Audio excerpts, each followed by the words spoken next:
According to the latest research, on an average day, we're spending 2.1 hours a day in distraction.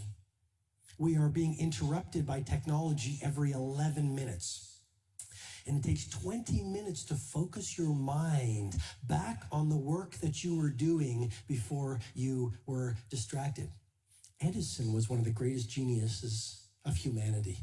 You know, one of Edison's key protocols? His Menlo Park. Edison's Menlo Park.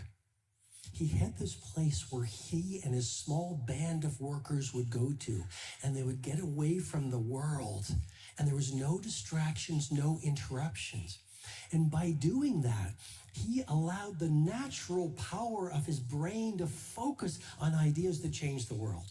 And the science behind it is actually called transient hypofrontality. Anyone want to hear a little bit about this science or no? Show of hands, yes or? Here's the thing.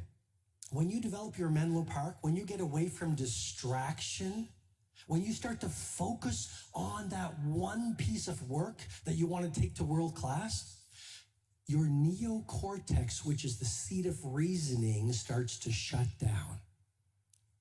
You see, because you never do your best work from the intellect, you do it from a deeper place. Your neocortex starts to shut down, and your brain waves shift from beta to alpha. Every day when you're at work, doing distractions, being interrupted, living the daily life, your brain is in beta. But if you look at geniuses, they're operating at alpha waves. Once your brain shifts from beta to alpha, a pharmacy of mastery is created. Cortisol, which is the fear hormone, starts to reduce. A lot of us are in fear every day. We don't even know it. That's why we don't take risks. That's why we don't push the envelope. That's why we don't innovate. That's why we're afraid to be ourselves. Cortisol.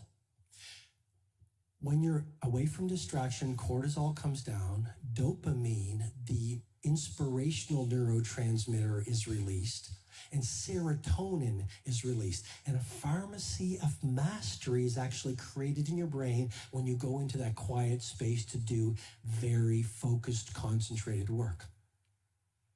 Mihai Csikszentmihalyi of University of Chicago calls this the flow state. Every single one of us can create flow in our work. And when you get into flow, that's when the athletes do otherworldly things. That's when the great painters create these masterpieces. That's when the great government leaders do world-class work. But here's something I'm going to challenge you with. We all, according to science, so if you don't want to believe it, that's fine. But according to science, we can do world-class work. According to science, we all have genius within us. But here's the thing I want to challenge you with. We all want genius. We all want to be world-class. We all want to be great leaders. And we all want to live meaningful lives.